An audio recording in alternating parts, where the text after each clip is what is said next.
कर्नाटक प्रांत रहित संघ के 2 रोजा इजलास में 4 मुद्दे बड़े अहम रहे, जिसके ताल्लुक से इस इजलास में संजीदगी से गौर खोज किया गया।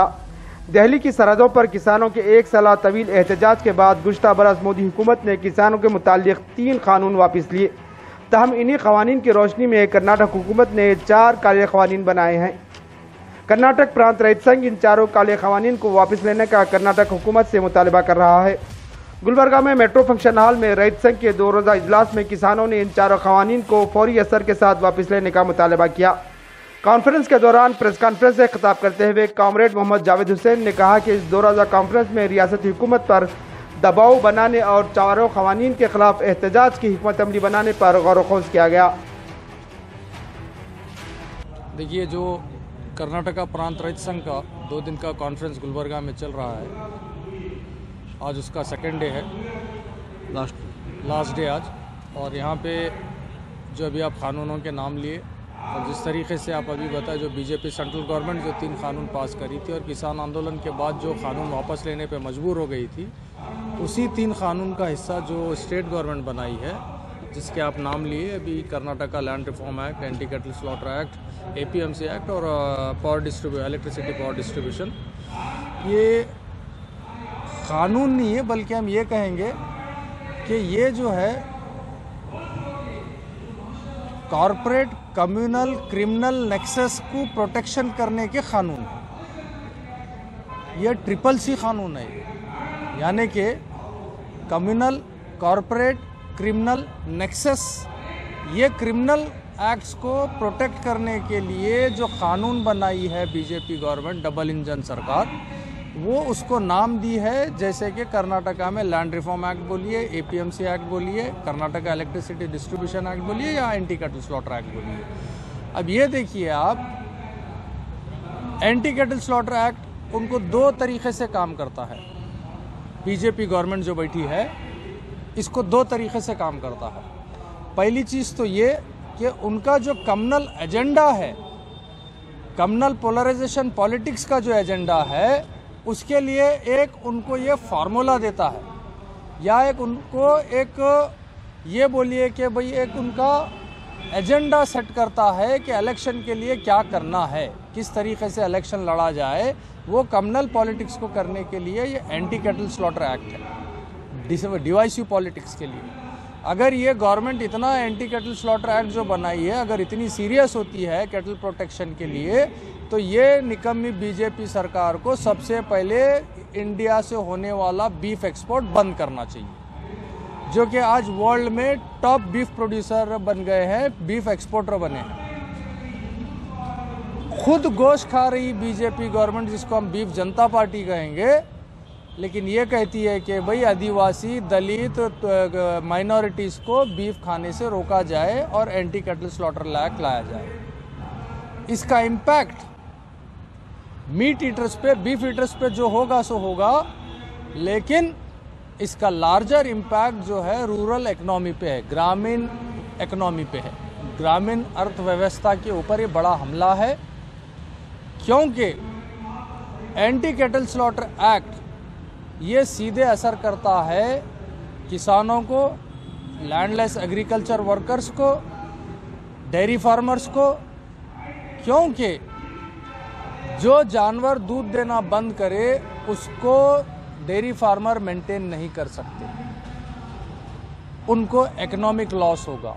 क्योंकि जो जानवर दूध नहीं दे रहा, उसको संभालने में जो खर्चा लगेगा, वो डेयरी फार्मर का इकोनॉमिक लॉस करेगा।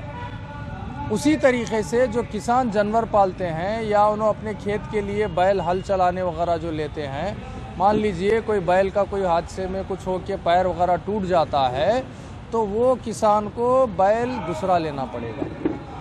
लेकिन वो बैल दूसरा लेने के लिए उसको जो बैल काम का नहीं है, उसको बेचना पड़ेगा। अब जब government anti cattle slaughter act के तहत sale and transport of cattle for slaughter बोल के जो बनाई है, ये धोखा देकर किसानों को कंपनियों के हाथ गुलाम बनाने के लिए। क्योंकि बीफ एक्सपोर्ट जब ओपन है, तो इसका मतलब ये है कि जानवर की ट्रेडिंग हो रही है, कैटल ट्रेडिंग हो रही है।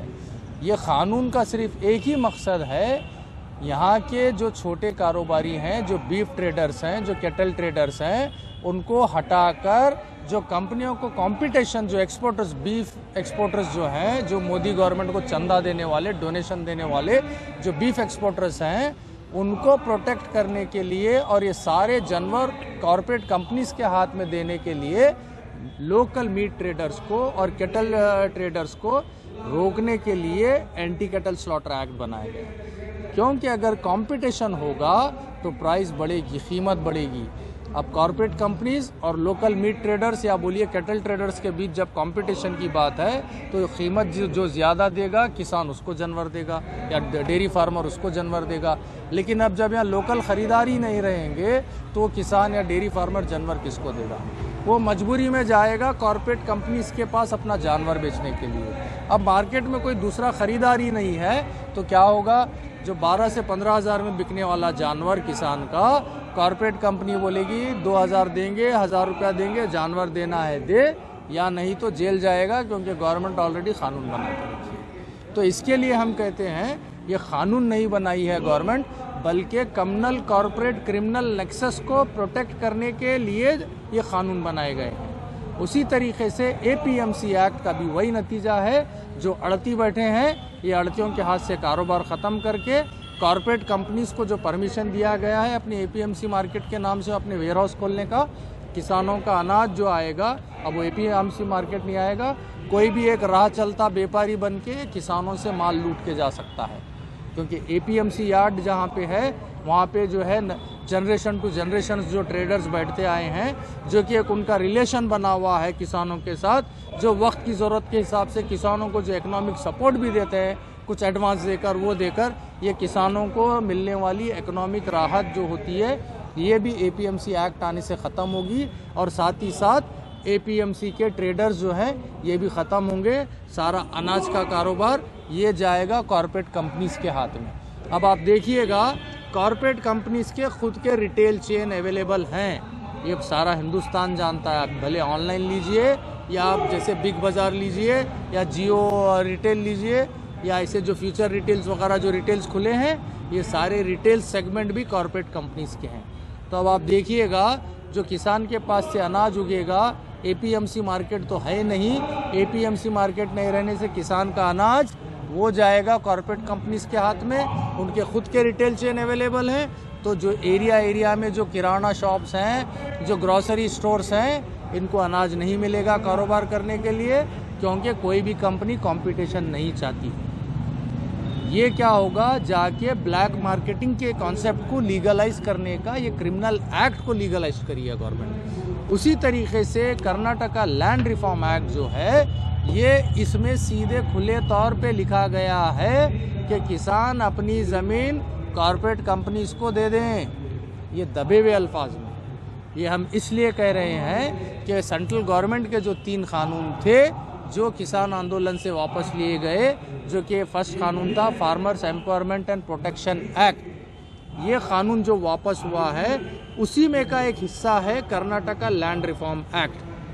क्योंकि जो वो सेंट्रल गवर्नमेंट कानून वापस ली है उसमें जो क्लॉजेस थे वो क्लॉजेस यहाँ कर्नाटका लैंड रिफॉर्म एक्ट में मिलेंगे आपको। क्योंकि लैंड रिफॉर्म एक्ट में क्या कहा गया है कि अगर किसान अपना एग्रीकल्चर लैंड लीज पे देना चाह रहा है तो वो सिर्फ 3 को दे सकता है, गवर्नमेंट को देगा लीज पे, या कॉर्पोरेटिव सोसाइटीज़ को देगा, या कंपनीज को देगा। क्या गवर्नमेंट आके खेती करने वाली है? क्या मोदी जी आके बैल लेके या बम्बई जी आके बैल लेके हल चला के धोती लगा के जंगलों में खेती करेंगे? ये नहीं करेंगे। तो ये क्या है, कॉरपोरेट कंपनीज के हाथ में किसानों की ज़मीन देना और किसानों को वो कंपनियों के गुलाम बनाने के लिए ये लैंड रिफॉर्म एक्ट है। और साथ ही साथ जो दूसरा क्लॉज उसमें ऐड किया गया है, ये जो एक्ट है, जो अर्लियर लैंड एक्विजिशन एक्ट था 2013-14 का जो लैंड एक्विजिशन एक्ट था, वो एक्ट को नल एंड वाइड कर रहा है टेक्निकली। क्योंकि 2013-14 के एक्ट में जो है, कंपनीज अगर लैंड खरीदते हैं किसानों से तो उनको मार्केट का 4 गुना मार्केट प्राइस देना पड़ेगा। मतलब 1 लाख रुपए की ज़मीन है तो 4 लाख रुपए किसान को देना पड़ेगा।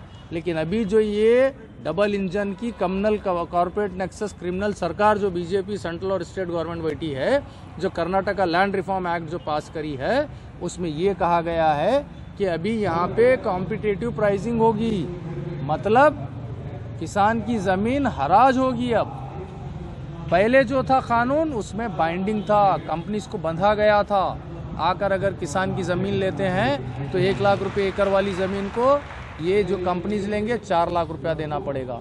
लेकिन अभी कॉम्पिटिटिव प्राइसिंग जो क्लॉज डाली है बीजेपी गवर्नमेंट, स्टेट गवर्नमेंट है कर्नाटका की, इसमें क्या लिखा है? Competitive pricing. इसका मतलब क्या होता है, मैं मिसाल के तौर पे समझा दूं।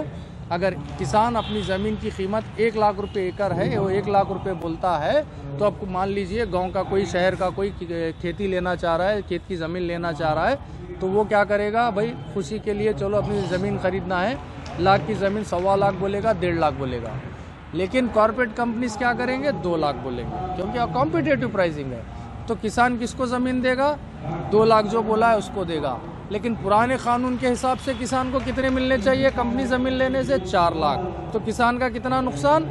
2 लाख ज़मीन देकर। फिर या तो किसान को उसका पहले वाला हक मिलना चाहिए जो लैंड एक्विजिशन का है, या ये कानून वापस होने चाहिए।